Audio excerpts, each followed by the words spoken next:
Okay, so before we start the lecture, we are supposed to have our lecture this Sunday.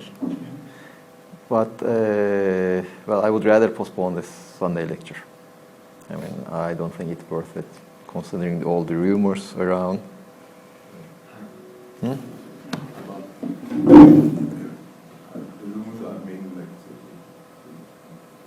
Well,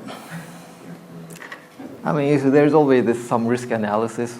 So you consider what you will gain and what are the risks. I don't think the risks are great, but nevertheless, I don't think just taking that risk just to have a lecture. No. I mean, we will do it next week.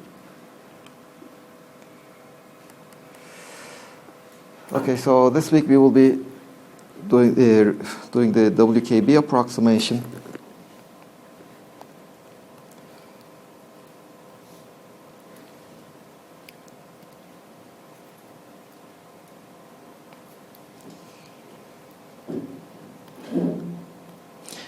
So how many of you have studied WKB in Quantum Mechanics 1? I heard that at least one of you have. Okay. So half of you have either forgotten or didn't study. Anyway, I think it's worth reviewing it, the WKB approximation. One nice thing about this approximation is also that it also makes some connection with classical mechanics. So we have, let's say, the Hamiltonian over 2m Laplacian plus the potential psi is equal to E psi. So this is the equation that we would like to solve, the quantum mechanical Schrödinger equation.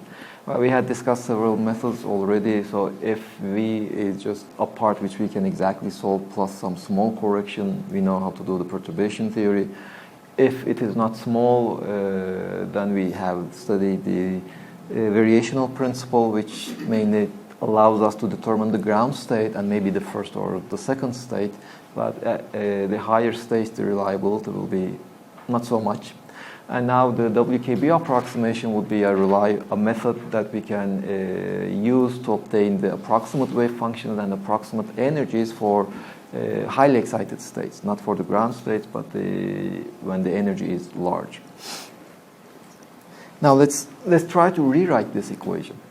Instead of the psi, let's assume that psi is equal to e to power I over h bar s, which is a function of x.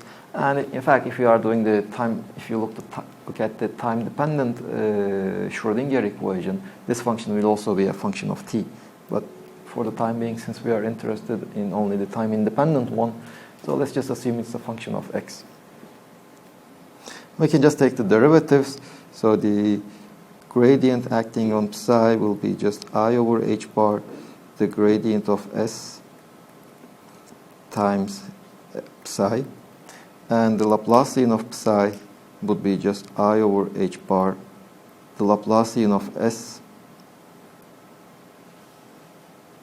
plus I over h bar squared, gradient of s squared psi. This is the Laplacian of psi. So if you just substitute it in the above, the Schrödinger equation, what you get is the del s squared plus V of r plus I over h bar. No, I forgot some. So here I have over 2m plus V of r, and then minus I h bar over 2m Laplacian of s. Now this is in 3 dimensions. This is equal to E. So this equation is in fact equivalent to the Schrödinger equation. So if we have a solution of this equation, then then we know the wave function. Now let's take the classical limit. Now the classical limit would be just the h bar equal to 0.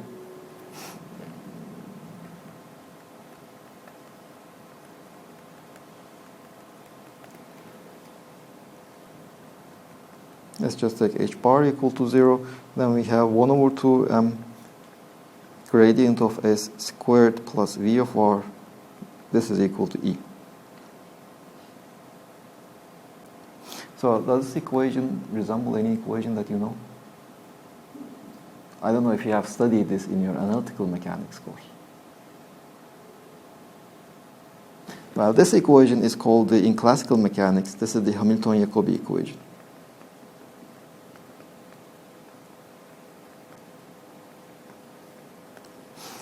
And the solution S is the action in classical mechanics. So I know you didn't take classical mechanics, but the rest of you have taken classical mechanics, right? 311. Okay. So what you were doing in classical mechanics is you define the action, which is a function of a function which you call the trajectory, and this was just the Lagrange integral of the Lagrangian q dot of t, q of t, which depends on your coordinate, your velocity, and it might also depend explicitly on time from the initial time to the final time. And with the boundary conditions that q at the initial time is equal to qi, q at the final time qf, these are fixed.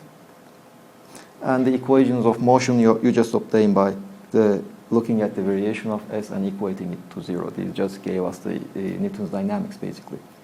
But you can also treat the action as a function of, let's say, qf. Let's fix Tf. Now, if you treat the, well, what does this mean is that you have, this is equal to dt L q dot of t, q of t, t. For a given qf, you write the equations of motion, you solve them, you find the trajectory, you substitute the trajectory in this equation in the Lagrangian, and you obtain the action, which will be a function of qf. If you change qf, your trajectory will change accordingly, and once your trajectory changes, your function s will also change. And you can also show that the momentum at Tf,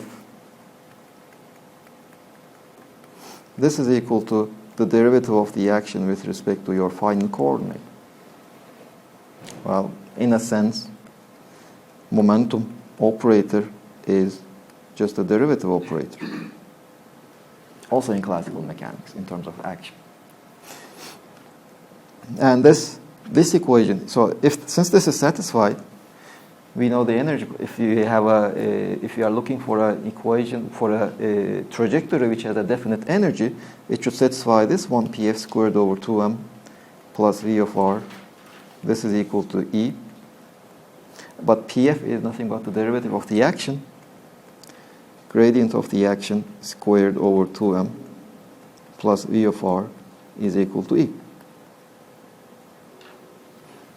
So effectively, if you know the classical solution of a system, you have an approximation to the quantum wave function also.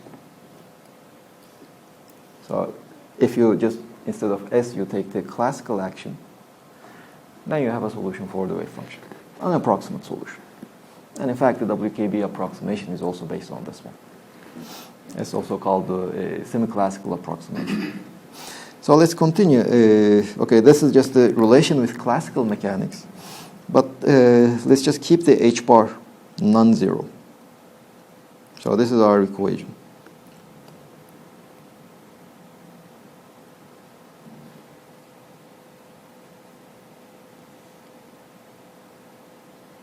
So we are trying to find an S, an approximate S at least.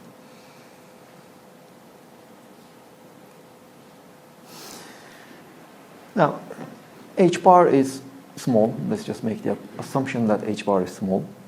So what does that mean? For the time being, it doesn't make any sense because h bar is a dimension full quantity and we cannot really say that it is small. But let's just say that h bar is small compared to some other relevant quantity. And then we can assume that S will be kind of what we did in perturbation theory. It's an S0 plus some term proportional to h bar, S1, plus h bar squared S2, plus etc. And we can try to determine what this S0 we already know. S0 is the solution for h bar is equal to 0. And let's just look at the one-dimensional case. Just for simplicity, but the generalization is kind of obvious from the first line, from our equation. So we have, at the order h bar to the 0, we have the ds by dx squared 1 over 2m plus v of r. This is equal to e. And the solution, you can just solve for ds by dx. This is equal to 2m e minus v of x. Square root with plus or minus sign. So we have these two solutions for us.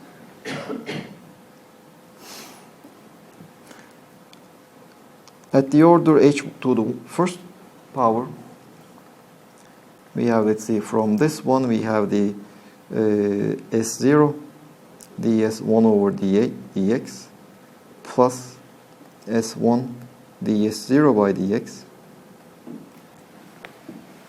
from ds by dx squared times 1 over 2m and minus I d squared s0 by dx squared 1 over 2m. This is equal to 0. Now this is equal to e. Now we will make one more approximation.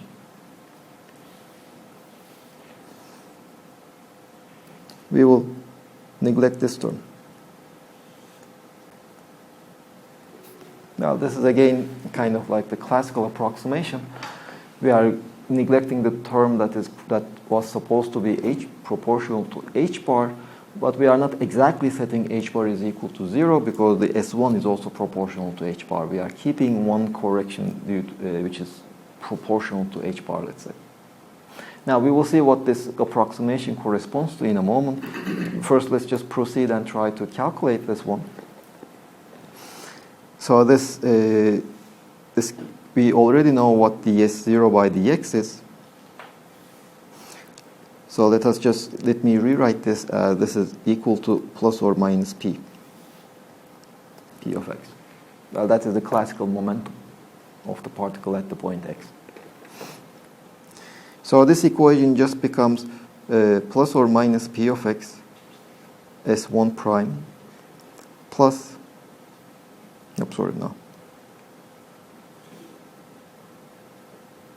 this is s0 ds1 by dx plus s1, well, ds0 by dx is plus minus px, plus minus the momentum. Oh, by the way, this is equal to 0 because E is of the order of h bar to the power 0. This should be equal to 0. Or ds1 by dx should be equal to minus or plus p s0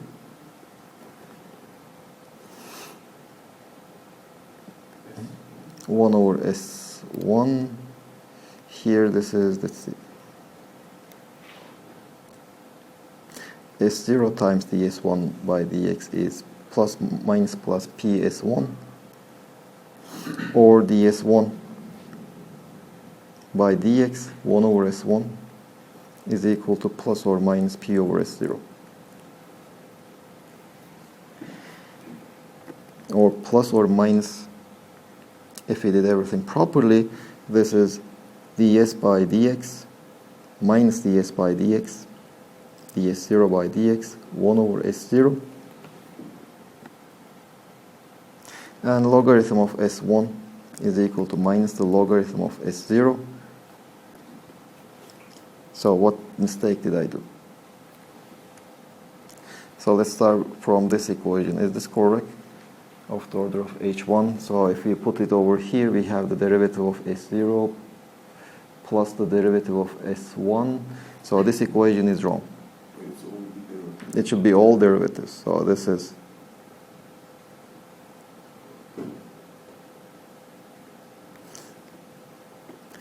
twice ds0 by dx ds1 by dx over 2m. We agree?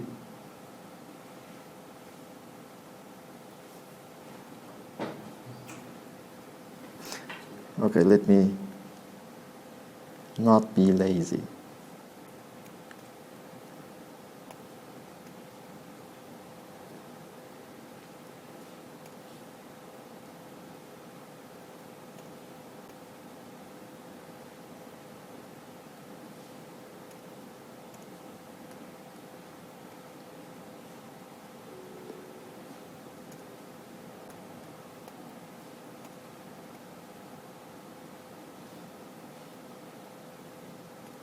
Okay, the above equation, what we have, 1 over 2m ds0 by dx plus h bar ds1 by dx squared plus v of r minus I h bar over 2m d squared s0 by dx squared plus d squared s1 by dx squared. This is equal to E. This is equal to E. Now we are taking the terms of the order of h bar on both sides, and this gives me 1 over 2m times twice ds0 by dx times ds1 by dx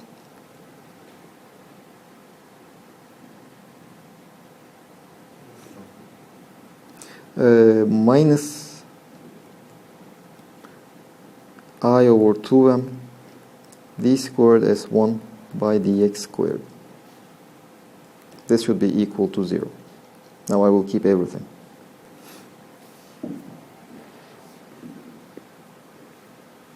Okay. So now what do we have? Let's say f is equal to ds1 by dx.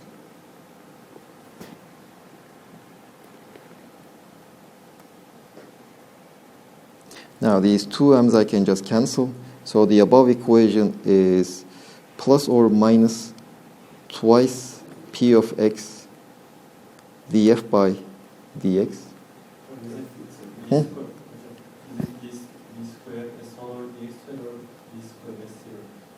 S0. Now here we have another h bar, true. Okay.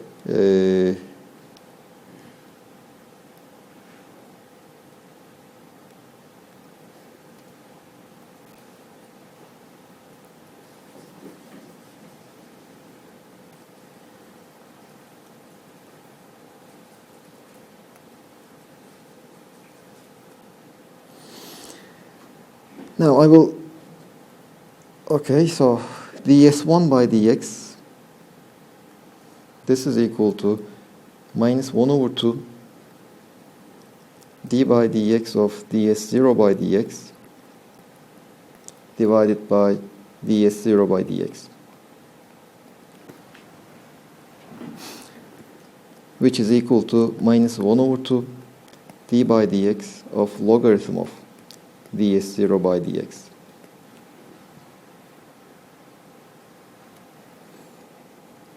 So S1 is equal to minus 1 over 2 logarithm of ds0 by dx plus some constant. So this is where we will stop.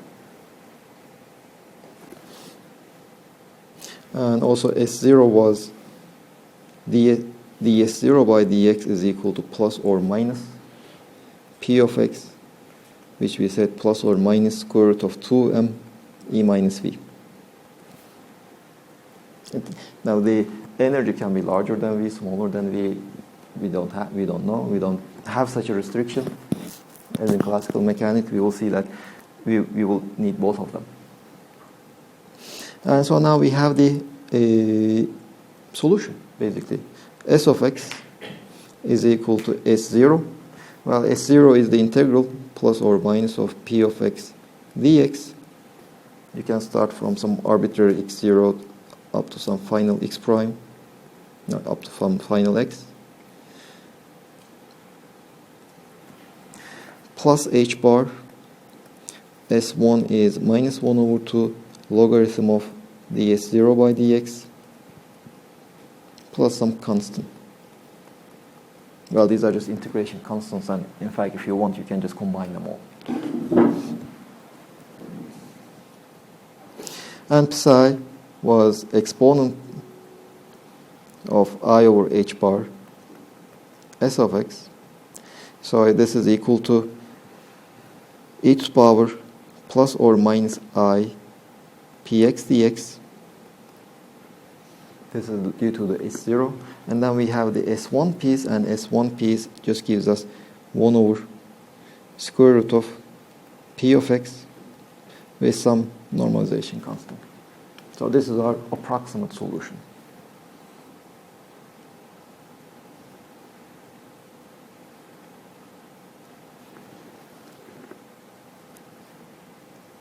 Well, one nice thing about this solution is that the probability distribution, the space probability distribution, is proportional to 1 over px. The momentum, classical momentum at a given point. Well, this is kind of expected because if a particle is moving fast at a given point, it will have a lower probability of being there. It will spend less time. So if you look where the particle is, the probability of finding it in a place where it's moving really fast is very slow. If a particle is moving very slowly, there will be a larger probability at a given time that you will observe the particle at that point. So this also makes this classical intuition realized in the wave function. Are you talking about any boundary? Not yet, not yet. The only, up to this point, I made one assumption, that this term is negligible. This term is negligible compared to the other ones. That's the only assumption I made. Now let's see what that assumption means.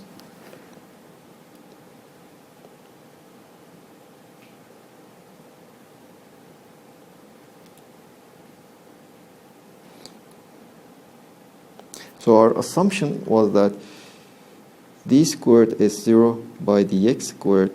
This should be much smaller than ds0 by dx times ds1 by dx.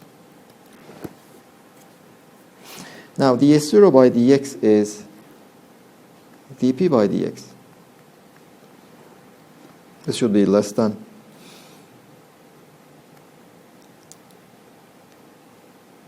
p times ds1 by dx. So what this is?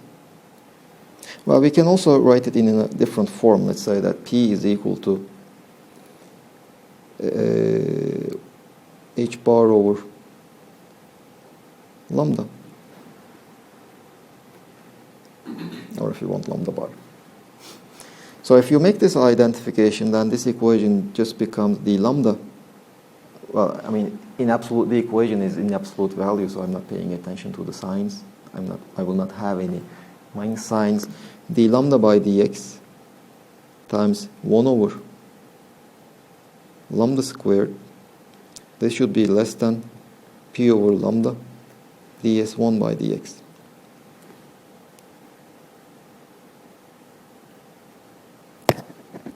Not p over lambda, sorry. H bar over lambda, 1 over lambda.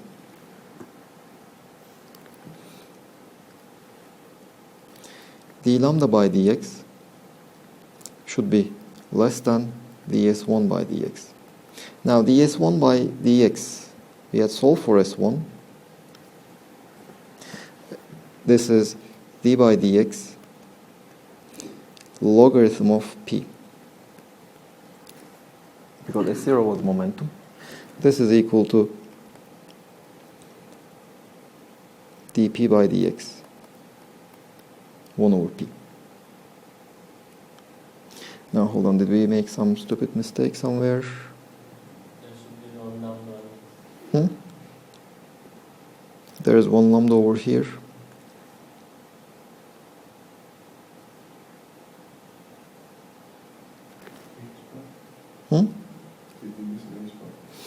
I don't really care about h bars. Now what I'm trying to show is this one. Look at this one, d lambda by dx. This is the change in the wavelength of the particle.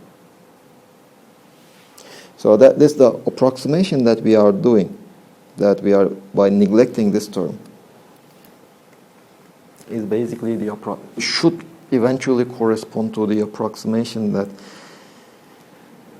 within the now this dp by dt is, remember, basically the force acting on my particle, and force is nothing but the dp by, okay, so let's write it in a different form. Okay, now 1 over lambda, this should be much less than 1 over p dp by dt times dt by dx, or 1 over dx by dt, 1 over v.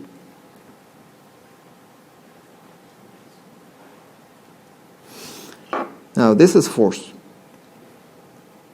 or it is the dv by dx. So this basically states that,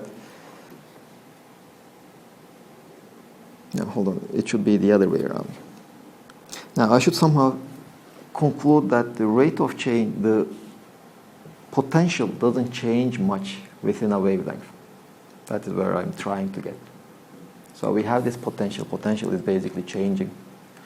It can have some arbitrary shape, and as the potential is changing in this approximation, the change in the potential is basically, it takes several wavelengths. So we can treat that for a given region where the wave that we have a couple of wavelengths, the potential is more or less constant. So that this approximation should amount to that one, but I couldn't show it here.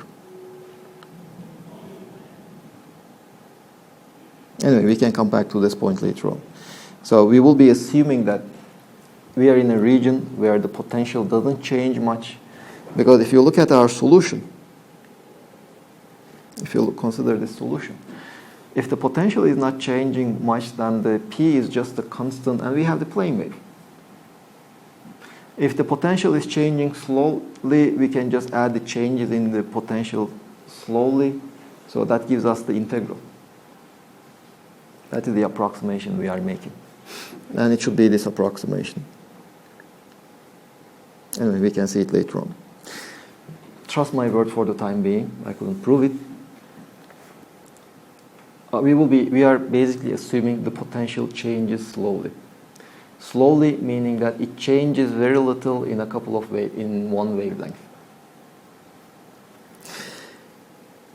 Now that is fine if, for example, you have a potential of this form. This is your energy. Let's say if you are in this region, that is fine. The wavelengths will be large. If you are in this range, that's also fine. I mean, it decays, but nevertheless, we can still talk about some decay length, and within a decay length, the potential doesn't change much. But close to these turning points,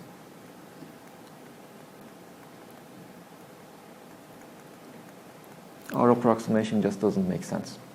Because close to the turning points, p is equal to 0. And it basically means that lambda goes to infinity. And unless the potential is really constant, you cannot say that it is changing slowly with it. It doesn't change much within one wavelength. So that is kind of the problem we need to face. So if we have, let's say, such a potential, we already know we can, in fact, write down the solutions. The wave function will be, let's say, 1 over square root of the momentum. Well, the momentum, the way we define it in region 1 and 3, it will be imaginary, but we just need to take the absolute value in those regions. In region 1, we have the solution, some constant times e to the power minus the integral of p dx, absolute value of p dx. No, plus. Sure. Because at minusing infinity, it should go to 0. So this is from some x0 up to x. X is, it goes to minus infinity. In region 2, we have d times e to power I p dx plus e times e to power minus I p dx. In region 2, this is our solution. And then we have region 3, which will be e to power minus from some x0 prime up to x absolute value of p dx. And here we have h bars in region 3. The wave function should go to 0 at x equal to infinity. So we already have approximate solutions of our wave functions in 3 different regions. Now there's still the problem that we have to match the C, D, and E. Now if, for example, in the case of, let's say, you have already solved the problem of particle in a box. In a particle in a finite box. If the particle is in a finite box, this is basically the solution you have. What you do is just at the boundaries of the box, you just match the different wave functions, because the wave function should be continuous, its derivative has to be continuous. We have to do somehow a similar trick here also. But the problem is, close to the boundaries, these approximations do not work. So that is one problem we have to address.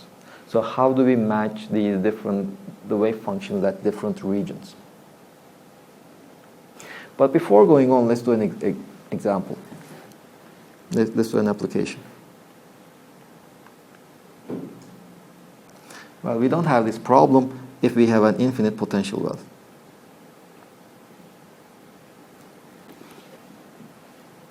So this is x, this goes to infinity, this is v. So in region 3, there is no wave function. In region 1, the wave function is 0. We only have region 2.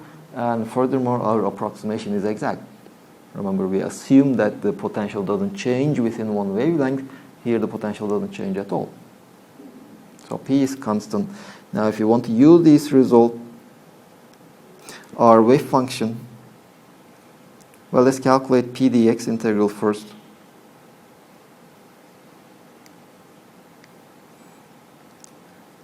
Yeah, let's write our wave function is equal to 1 over P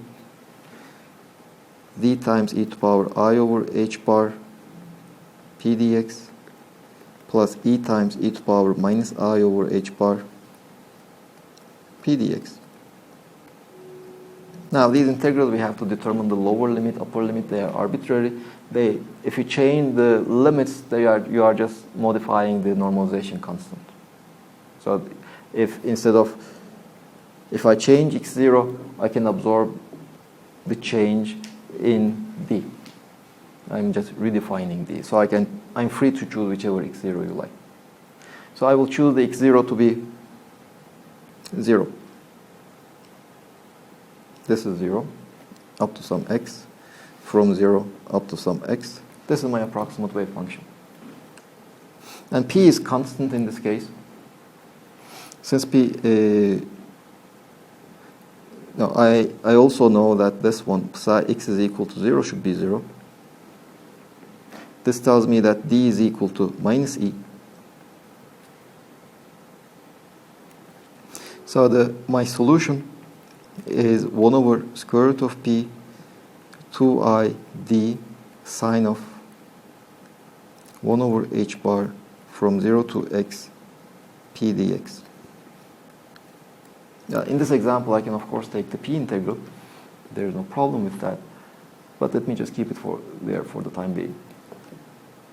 And I also have another boundary condition. At x is equal to L, my wave function has to be 0. So this tells me that since I don't want d to be 0, the sine of 1 over h bar from 0 to L p of dx, this should be equal to 0, or 0 to L p of dx should be equal to n pi h bar.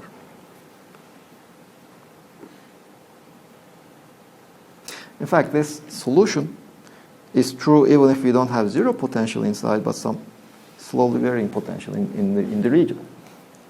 Because I didn't accept and assuming that the potential is almost flat, my approximate solution is correct. And at the boundary, my boundary conditions are correct. since the potential is infinity out of this box. So this is the quantization condition for an arbitrary, for a potential, infinite potential well where inside the potential has small variations. Do you remember Bohr's quantization conditions?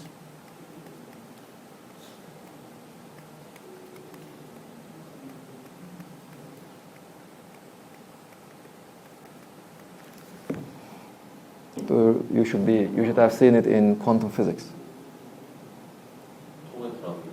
Yes. Integrate one kind of momentum over the corresponding coordinate, and you should get a multiple of h bar. The same thing. Now, any questions up to this point? I'm recalling that we took like a line integral somehow and we had two integrations for that. In this one? Yeah. No. I mean from 0 to L, then from L to 0 again. No, I didn't do it yet. I didn't do it here.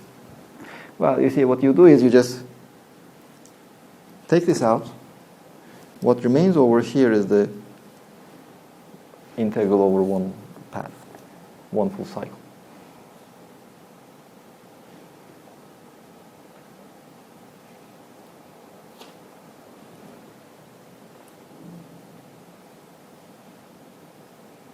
Any questions? Now, the trick we did is we are just looking for an approximate solution of the wave function. We first wrote the wave function, which we do not know, as an exponent of some other function which we do not know, and try to obtain an approximation for that new function, and this is the form we obtain. Although I couldn't prove it yet, this approximation is valid as long as the potential is varying slowly. So this is an application of it in an infinite potential well. Why the infinite potential well? Basically because I don't want to deal with this matching yet. That's what we will do in the next hour. So now the question we have to address now is our approximate solution is valid in this region. It is valid in this region. It is valid in this region. Okay. It's also valid in this region. But it's not valid in this region, neither in this region. Close to the turning points, our approximation wouldn't be valid. So we somehow have to handle this problem. So we have to find an approximate solution close to the turning points, which will be valid. So then we kind of have, at least for this problem, we have 5 different solutions valid in 5 different ranges. And we will be hoping that the solution close to the turning point, its validity region overlaps with the validity region of the other solutions. Maybe we can do the reverse. I mean that the potential changes quickly compared to the wave. Maybe, but we can just say that we can assume that close to that region the potential changes linearly. That is something we will do. We know how to solve that problem. That problem is solvable. We know the solutions. So now we have the solutions in different regions which cover all of my space. And hopefully I will be able to get rid of that auxiliary solution eventually.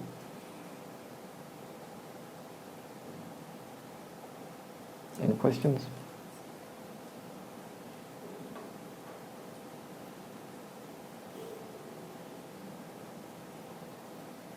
Okay, let's give a break now.